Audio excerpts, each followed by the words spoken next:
week. Recording in progress. I'm glad. Each week we take time to remind ourselves that we belong to a community which cares for each other.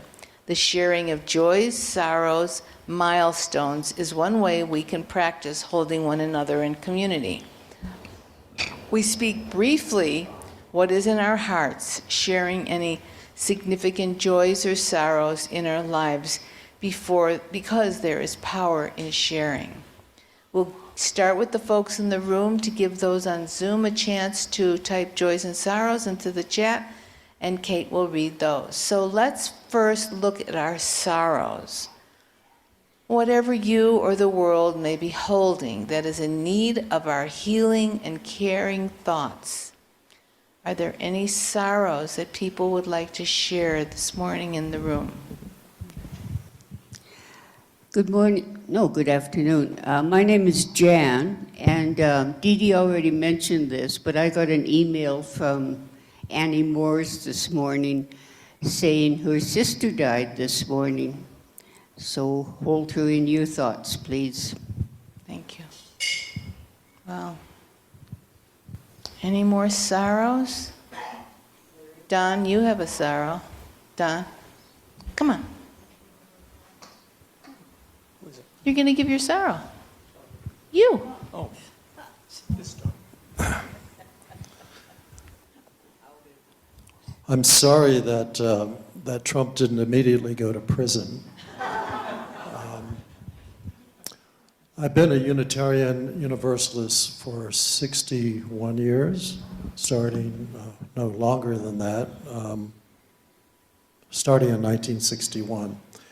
And I say this in connection with the situation. I'm born and raised in Washington, D.C., connected with various political activities as one of the old-time Unitarian Universalists who believes that the all that I find mostly is in social justice work, and that can be in community, and that it is time that we as Unitarian Universalists, even if we are not in the United States, do that work and be proud of if you are a U.S. citizen, be proud of that, and let us carry forth the banner as I've seen it, and so many of us over the years of Unitarian Universalism, which is take it to the streets.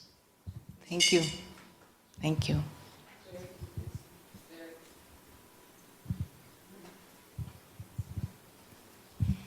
I would just like to say that my husband, John, who had a stroke in February, is still struggling, and we are going to have surgery on Tuesday in Guadalajara, so send us some good vibes, please.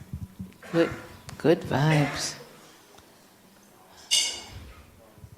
Larry?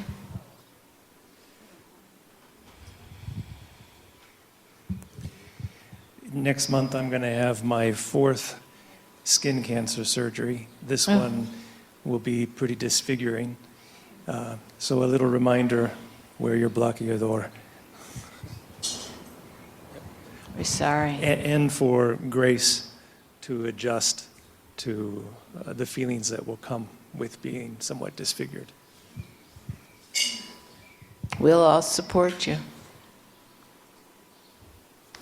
I'm giving my famous sorrow for those poor people in Gaza, for the Israelis who are trying to do the right thing, and for the people in Ukraine who have been suffering from a very long war.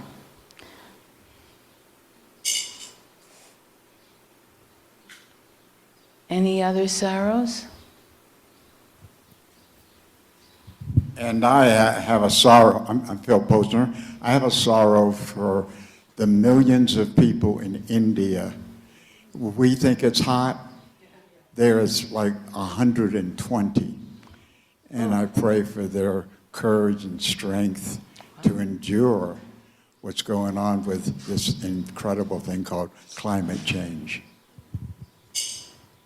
Wow. Even though it's hot, we're pretty lucky to be here. Any more sorrows? Okay. let's go to the joys. Are there any? Oh, what's wrong, honey? You're waving to me. Do you have a sorrow? No. would you- Oh, Zoom. I apologize. Are there any sorrows on Zoom? Well, we don't have any sorrows this morning on Zoom. Thank you. We can make some up. Okay, let's go to our joys now. Now, let us share our joys. Whatever you may be celebrating, whatever evokes a feeling of joy or peace for yourself or others, are there any joys that people would like to share in the room? My name is Joyce. My stepsister successfully went through her cancer surgery on Thursday and is recovering well, so I hope that they were able to remove all of it, or at least a lot of it. Good. Well, one back there. Oh. I'm Richard, and if you noticed, I have something on my head. Those are our assisted listening devices. We have a few sets, and they'll be available. Speak to the tech team before the service, and we'll give them out first come, first serve. I'm testing them today, and I can hear. Wonderful. Wonderful. Wow, that is wonderful. My name is Flo, and I have such a mixed bag of joy, tainted a little bit with the sorrows. You know, it's such there's this happiness to be here. I'm happy to be here. I'm always happy to be here, and happy that I'm, you know, that I'm here with you, and that I hold this congregation in my heart. And I'm so thankful that we're together every Sunday. Thank you. On Zoom and otherwise.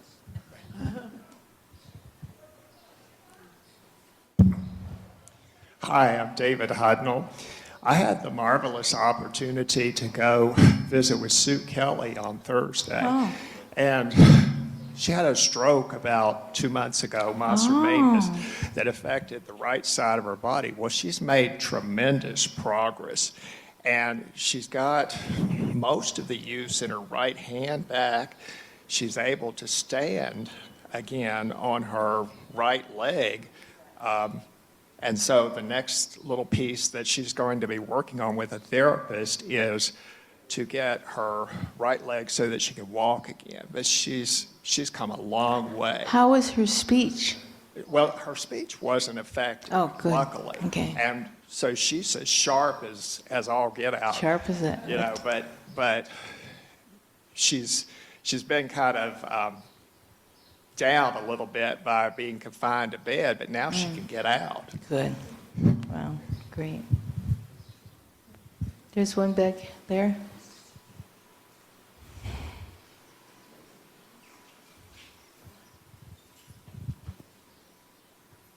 Thank you, Larry.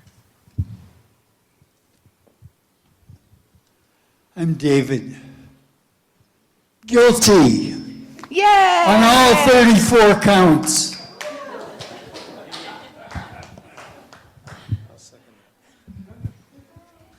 I'm Kaya, and I just want to say I'm really proud of Mexico for having 2 women candidates for president.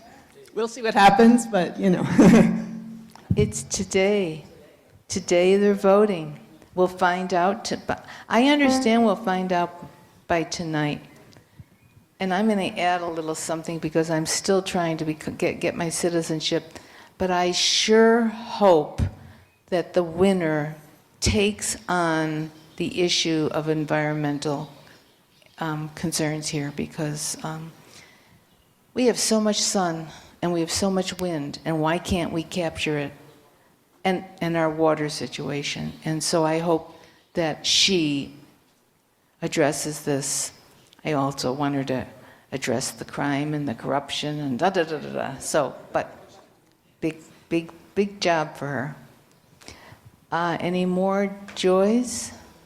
Hallelujah. Hi, I'm Priscilla, and I want to share the joy of not only modern technology, which I have yet to master, but having a husband who has. So because of that, yesterday at 2 p.m., we were able to attend our oldest grandson's graduation in Boston area. That's wonderful. Yeah, so I took pictures of him crossing the stage, got videos. It's an amazing world we live in. Thank you, honey. Congratulations. Larry, do you have one? Oh. It must have been Chelmsford, Massachusetts. That's where I'm from. I just wanted to acknowledge this wonderful community of UU that has supported me in the last several months. Just incredible outreach and support and love. And I also want to acknowledge my wonderful sister, Helen, who came for 2 weeks from Austin, Texas, to help me with all things that I'm terrible at, like computers and taxes and everything else that she's great at. So I really appreciate her being here. Thank you, Helen. We're glad you're here. Any more joys? Yes. Yes. I got some good medical news, and it seems that my heart is in great shape, and I have the circulatory system of a teenager. So now I just have to worry about the rest of the body, but that's another subject. And he's eating very well. Hear, hear. Anyone else? Any joys? Oh, aquí otra vez. Oh, no, not yet. Any joys on Zoom? Yes, we have. Yes. We have quite a few this morning, so bear with me. First one is from Bob Coaches. As I leave for Vancouver, Washington to visit my daughter and friends. See you in 4 weeks. One from Devora. One of my major joys being here in New Hampshire is getting to hang out with my 12-year-old grandson. And Friday night, I got to watch his basketball team win the U12 championship. And yesterday on a car trip, he fell asleep on my shoulder. But I do miss all of you at LCUUF. From Colleen, it's a great joy that my dog Teddy is here with me in Austin. He is very happy too. Also, I was very happy today to sign the membership book at Live Oak Unitarian Universalist Church, located just north of Austin. I'm feeling very blessed to belong to 2 wonderful congregations. And there's a note from Bob. I think his earlier one was both a sorrow and a joy. We have a joy from Mike Blanco in Houghton, Michigan. I'm thankful for the great job the tech team does in bringing us the service in Zoom. And a correction from Devora. It was a baseball team, not basketball. And that's it. Oh, I would like to add one of my own. For the last 4 weeks, I have enjoyed listening to the Rainbirds. And if they continue with their normal message, we should be having rain within a few weeks. Hear, hear. You have another one? We're going to go on with joys and Just a sorrows final one. forever. I was asked today by the Anglican Church to set up to register people to vote in next week out front. So Microphone, honey. I was asked by the Anglican Church this morning to set up to register U.S. citizens to vote out in front next week. So if any of you haven't done it yet, this is the time. Thank you. This is the most important election the United States has ever had. So we encourage you to get out there and make sure you vote. Okay, any more joys? Okay, so at this point, we will light the candle from our care team. Can everybody see the candle from the care team? Am I in the way? I'm on the way. This candle from our care team represents the joys and sorrows we hold in the silent sanctuary of our heart. We light this candle for all those unspoken sorrows and joys. Let us share a moment of silence to hold in our hearts both the sorrows and the joys that have been shared today.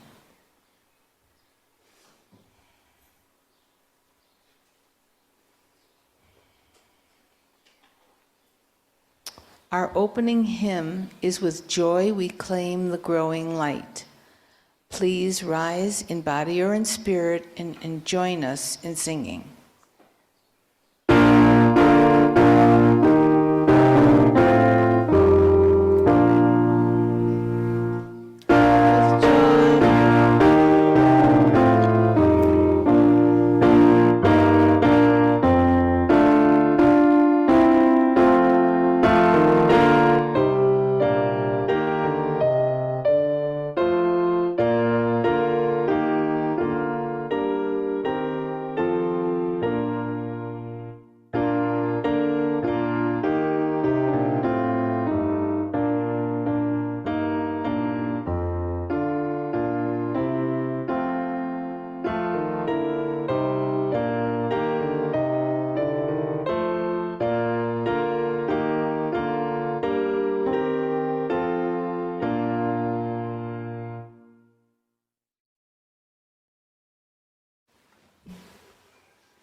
You'll love this. This short video is by Jason Silva, who has been called the performance philosopher. Here he talks to us about the topic of awe, which is what Matt's talk today is all about. So can we watch him?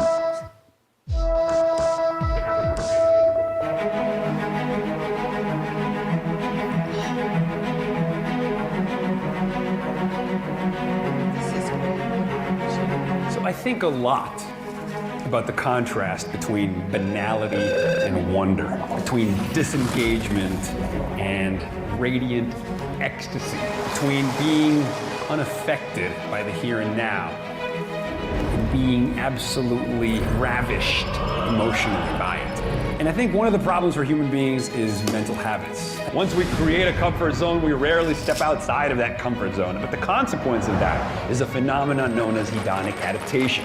Overstimulation to the same kind of thing, the same stimuli again and again and again, renders said stimuli invisible. Your brain has already mapped it in its own head, and you no longer literally have to be engaged by that. We have eyes yet see not, ears that hear not, and hearts that neither feel nor understand.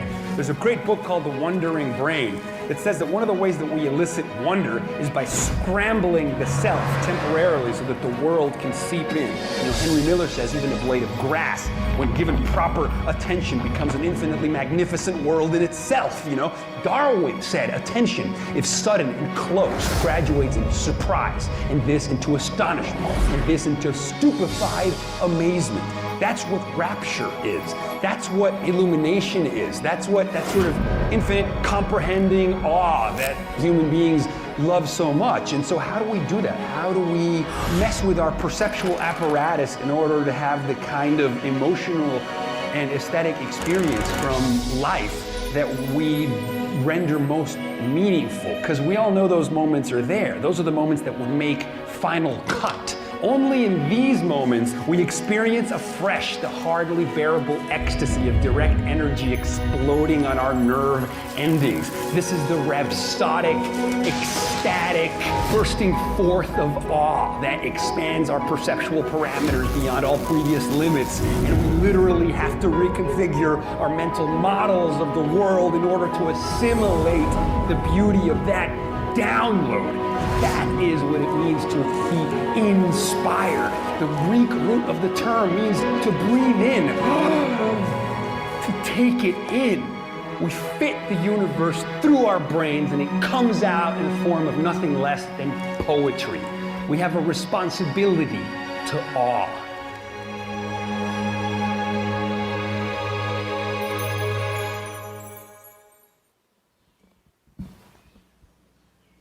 Pretty awesome. And now we're going to join Matt in a meditation. Matt, are you here? Hello, everyone. There he is. I'd like to invite you into a time of meditation. Just a simple time to sit, to get in touch with your body. Just invite you to relax a little bit, perhaps soften your gaze or close your eyes, as is your comfort level. And just get in touch with the contact of your body with your chair or whatever you're sitting on. And you might turn inward, turn to the breath, the in-breath, the out-breath,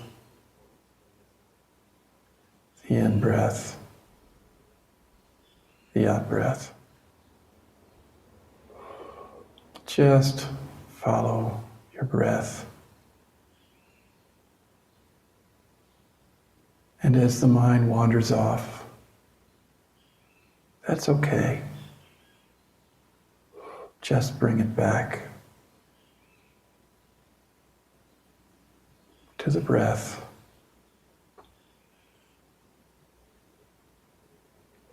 And we'll sit here for a few moments, just wandering and returning.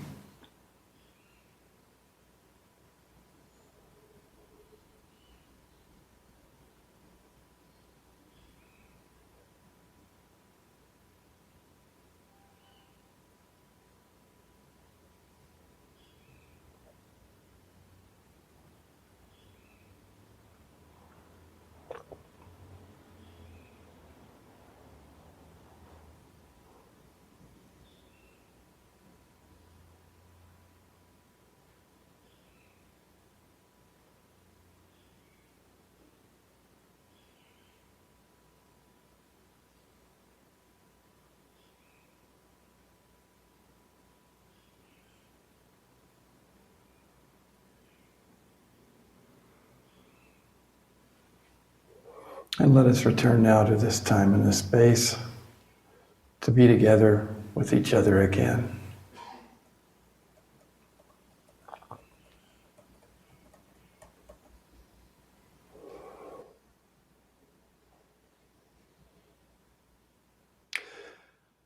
I remember many years ago visiting a friend who lived in the suburbs of Chicago, and we visited another friend of hers, a working physicist at Fermilab in Naperville. Fermilab was then the largest particle accelerator in the world. In fact, it was the largest machine ever built by humanity at that time, before it was supplanted by the Large Hadron Collider in Europe. Our physicist friend gave us, several of us, a tour of Fermilab, of the labs and the control room, as well as showing us the public exhibit area. Now, since he looked like a tour guide a little bit, a few other visitors in the exhibit area glommed onto our little group. And I remember one man asking rather pointedly, "Does this work have any obvious benefits?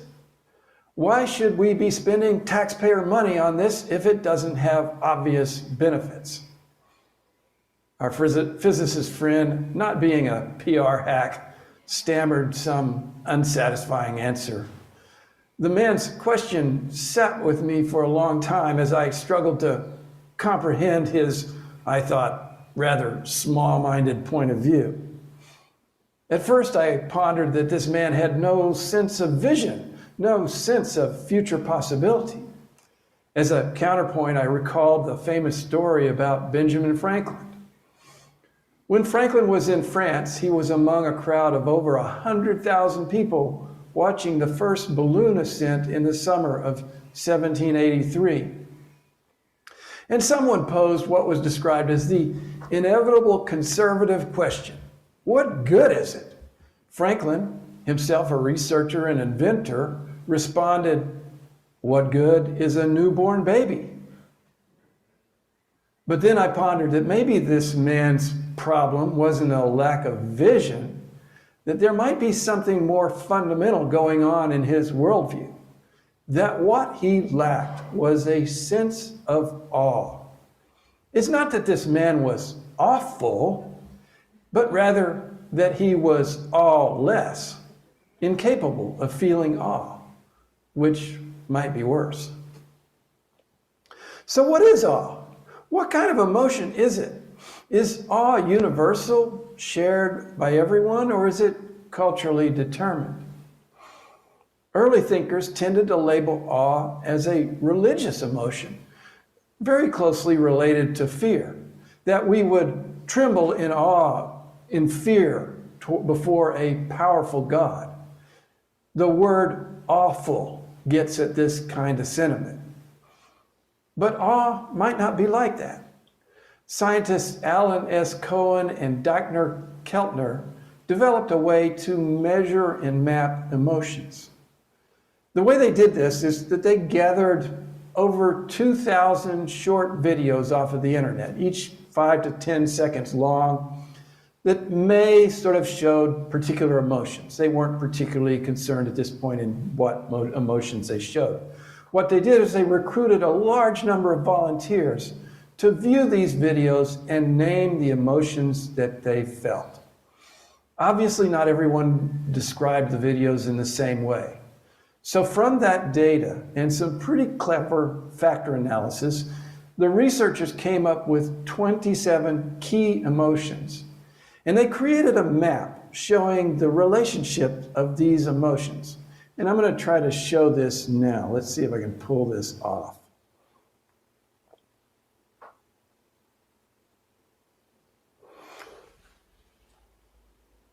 And so here's their map. And the map puts similar emotions together, and the letters that you see on this screen, the sort of colored areas, represent groupings of some of these videos. So for example, if I go down into the area that is related to adoration, we see a bunch of videos, or maybe not. Let me see if I'm doing this right on the screen.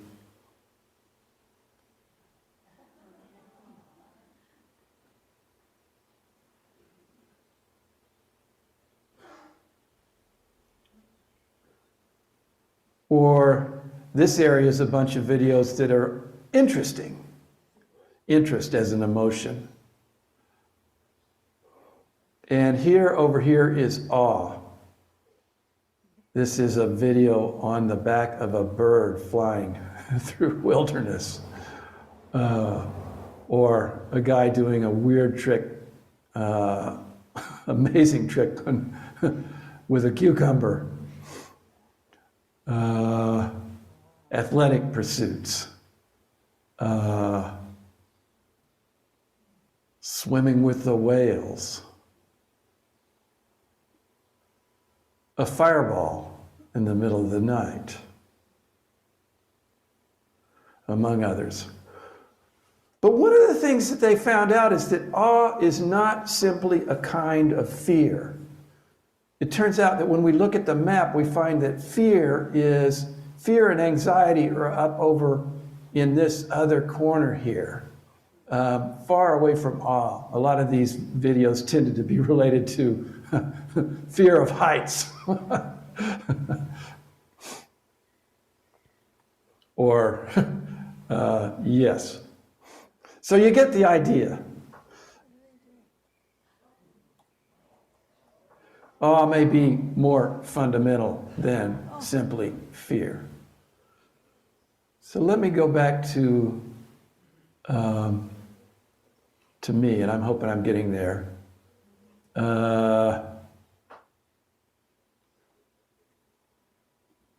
Back to me? Yes, back to me. So awe may be a pretty fundamental emotion. And like other key emotions, awe may be experienced by other animals. It may not be just a human thing. Jane Goodall, in her work with chimpanzees, witnessed awe. Here's a brief video with Goodall talking about awe.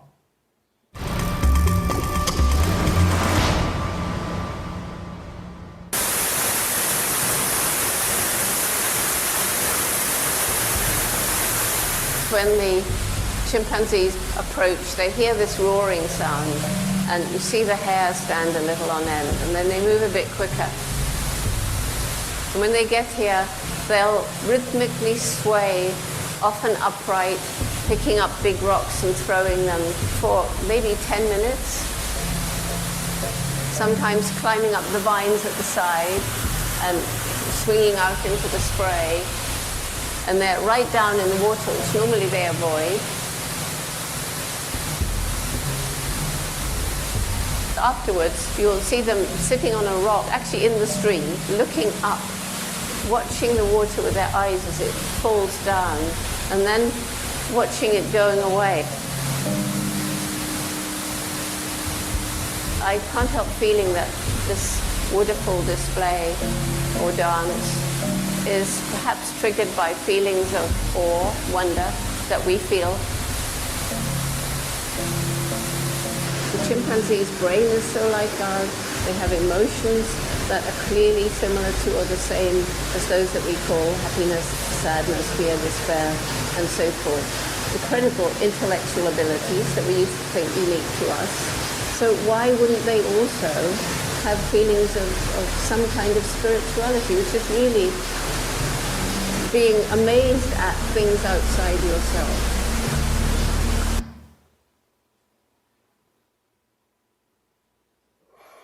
So Goodall notes that chimpanzees have emotions similar to us, so why not awe as well? So perhaps awe, like other emotions, has evolved with us because it offers a survival benefit. In the other video we saw, Jason Silva said, awe is an experience of such perceptual vastness that you literally have to reconfigure your mental models of the world to assimilate it. So awe seems to be associated with a sense of vastness. Keltner, after identifying those 27 emotions, continued to study the emotion of awe. He wrote about this emotion in his book, Awe, The New Science of Everyday Wonder and How It Can Transform Your Life. About that vastness, Keltner says, vastness can be challenging, unsettling, and destabilizing.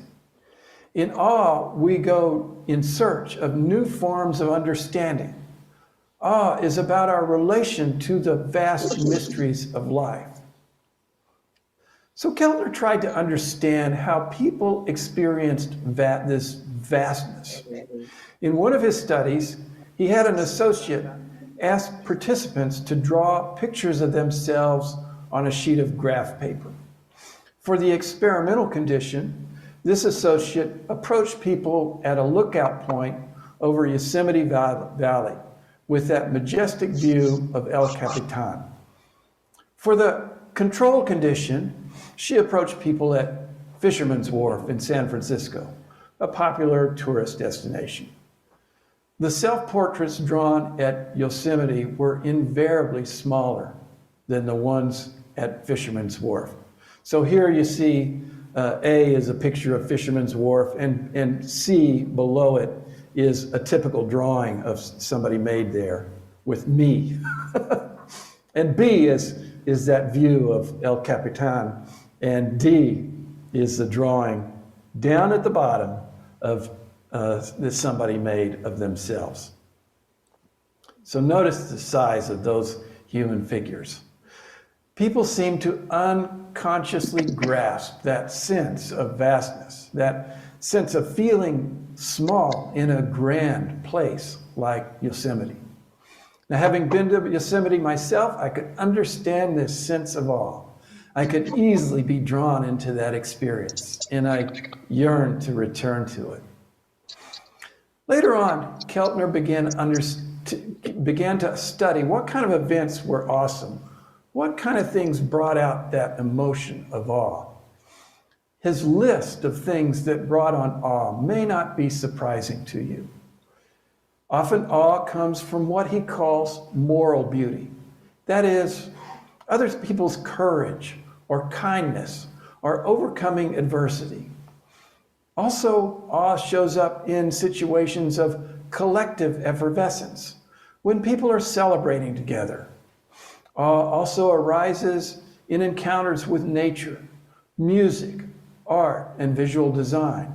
as well as spiritual or religious experiences with stories of life and death. And finally, when having big ideas or epiphanies. Keltner notes that while some aspects of awe are universal across cultures, others are not. He writes, culture shaped awe in profound ways. Students in Beijing more commonly found awe in moral beauty, in inspiring teachers or grandparents or virtuosic performances of musicians. For the US students, it was nature. And here's where a cultural difference that left us shaking our heads. The individual self was 20 times more likely to be the source of awe in the United States than in China. We're just a bit more self-centered in the USA.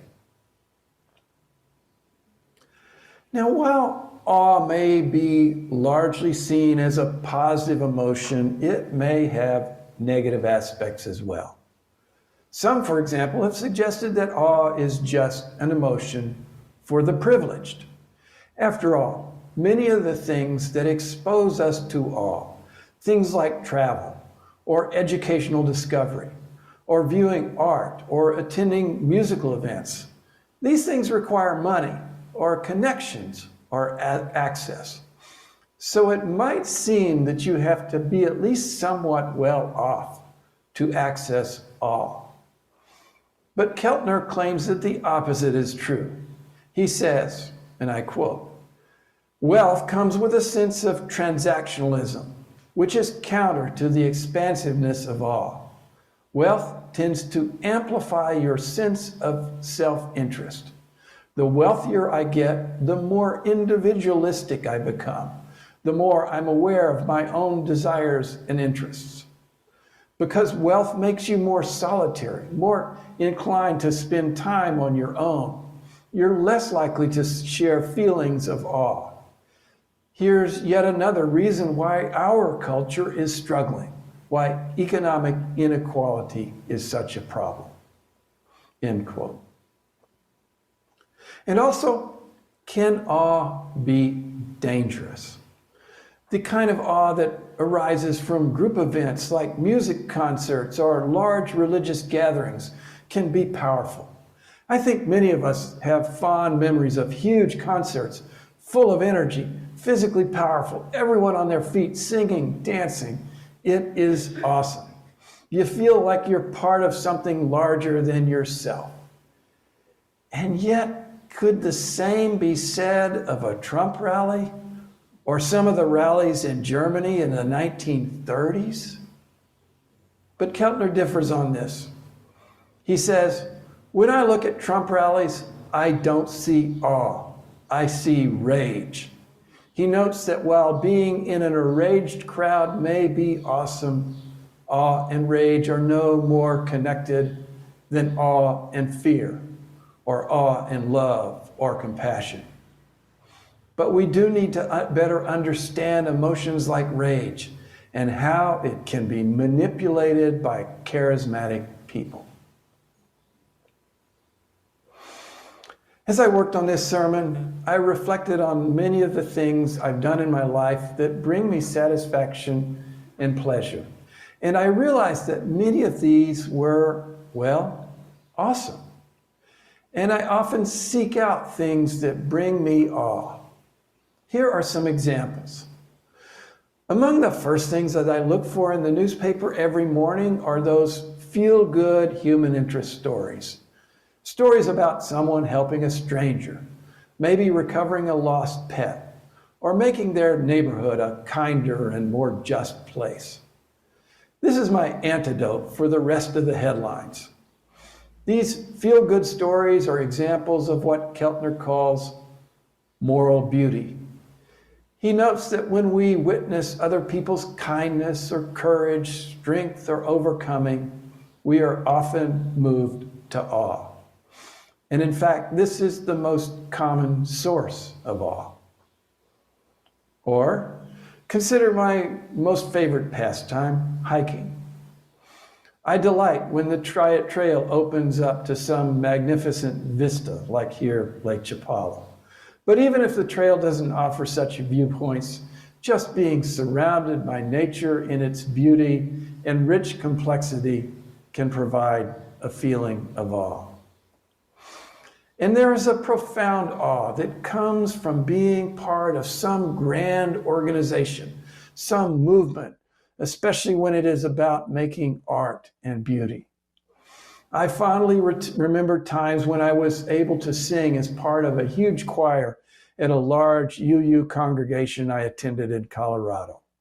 Or at UU, the Unitarian Universalist Association's General Assembly. Now, I'm not much of a vocalist, but I delighted in adding my singing voice to one of the many score voices singing some complex choral piece in 8-part harmony. It was breathtaking. And then when I travel, I do like to visit those places that offer wondrous beauty, perhaps the great ruins of ancient civilizations or marvelous structures, temples or cathedrals. I do think the creators of these places understand this, and they create these structures to elicit that feeling of awe. Consider the Sagrada Familia in Barcelona, which I visited last year.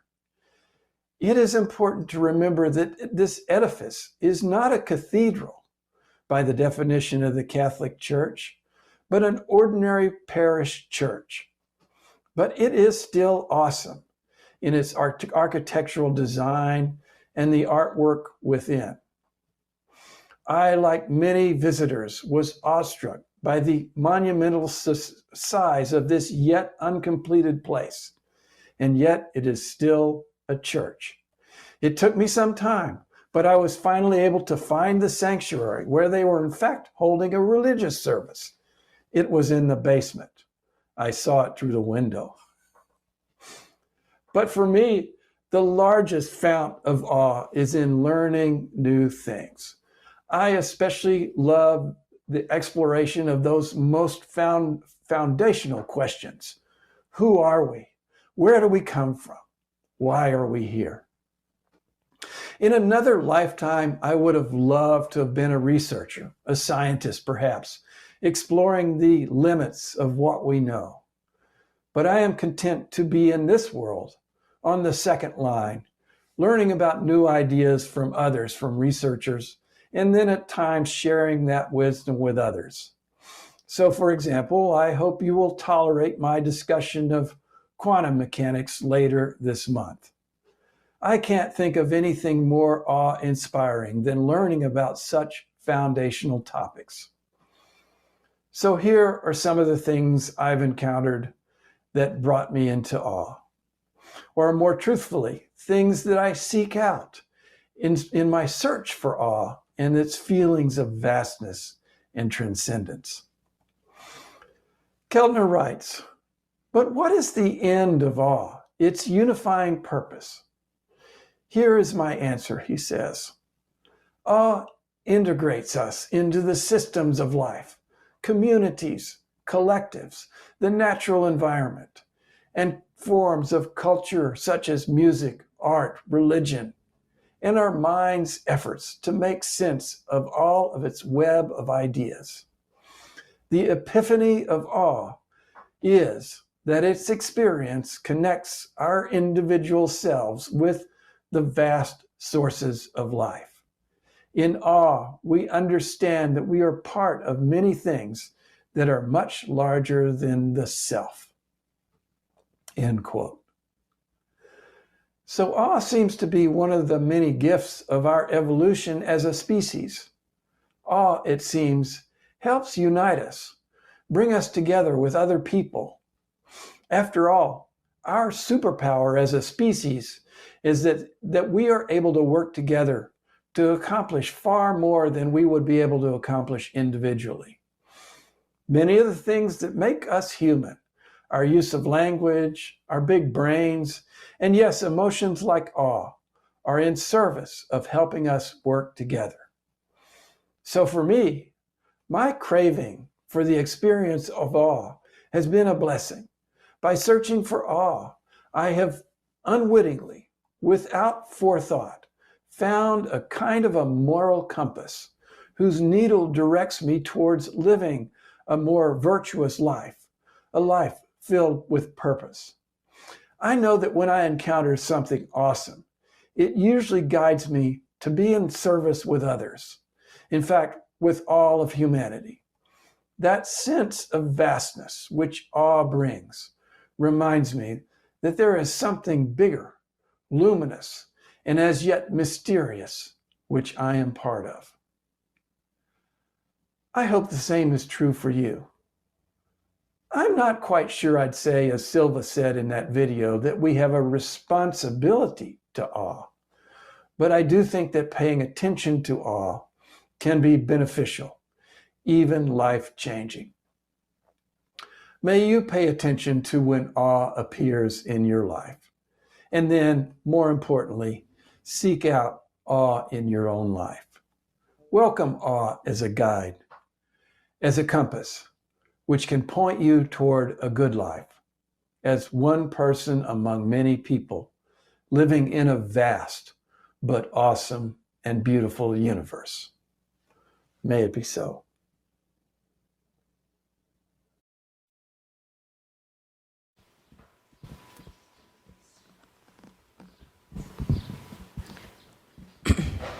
There are many ways to be of service to LCUUF, and our time, our treasures, our talents are all necessary components to a healthy fellowship. Now is the time in our service when we ask you to share the gift of treasure through pledging and donations. Instructions for payments to the fellowship are on a slide during the announcements before the service this every week. And as we pass the basket, if you're new to here today, your presence is more than enough and is a gift to us, or if you're struggling to hold things together. Each week, we're starting a new month, so we give half of our money collected at the service to an organization providing services to our lakeside community. For the month of June, we are supporting Poco a Poco, which helps people in the San Pedro, Itzican, and Mexicala area east of us. This organization supports youth and women in this indigenous area through education, teaching about local organic food growth, providing food and drinking water to renal patients, feeding over 300 children 5 days a week, offering health services as well as literacy and English as a second language classes. And I don't know how many of you remember when 2 representatives from Poco a Poco came here a few months ago to present to us. They are really doing a wonderful job. If you're not attending the fellowship in person, please donate to Share the Basket when you pay your pledge. Donate to Share the Basket separately or indicate what part of your donation is for sharing the basket. Are we finished? The offering has now been generally given and gratefully received. So our closing hymn is now the day is over. Please rise in spirit or in body and join us in singing. I will play it once for you all to listen to, because I don't think we've ever done this one before. And then you can all sing the 3 verses with hearty voice.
the waning year.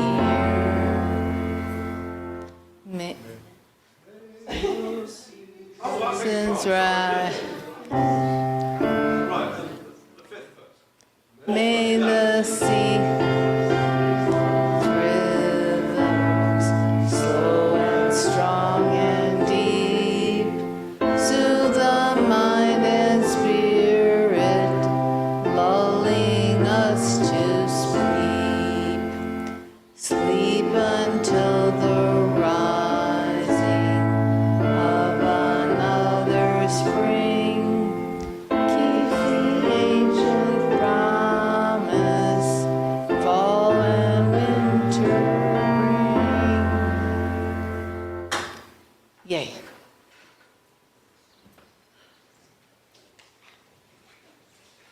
And now we have some closing words from Reverend Matt.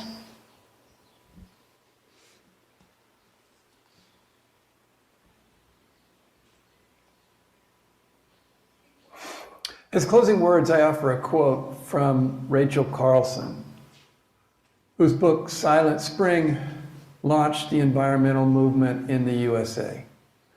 Before writing that book, Carson wrote an essay about teaching children about awe and wonder. And she said this writing was the one she was most proud of in her life. She says, and I quote, "If I had influence with the good fairy who is supposed to preside over the christening of all children, I should ask that her gift to each child in the world be a sense of wonder so indestructible that it would last throughout life as an unfailing antidote against the boredom and disenchantment of later years, the sterile preoccupation with things that are artificial, the alienation from our sources of our strength." And so I, Matt, leave you with that our sense of awe and wonder be indestructible and that it be a guide to the sources of our strength. May it be so. Let us extinguish our chalice with these words, which we read together. We have to wait for our chalice extinguisher to go extinguish the chalice. Okay, ready? We extinguish this flame, but not the light of truth, the warmth of community, or the fire of commitment. These we keep in our hearts and share with all the world. And Michael is going to play our postlude, River Flows.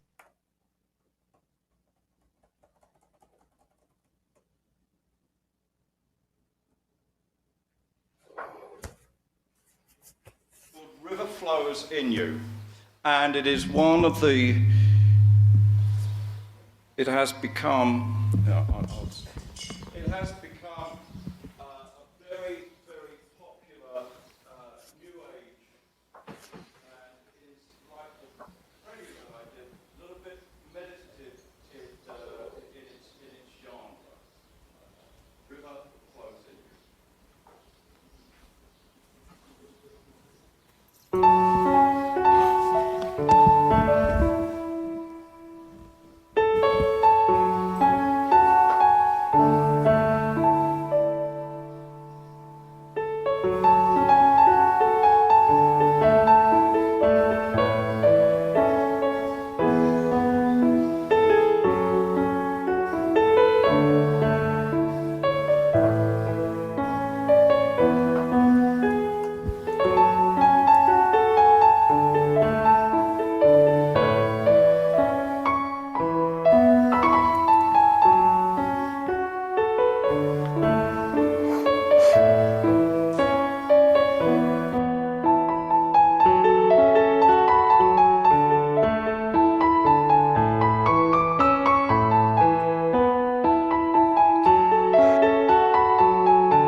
Thank you, Michael.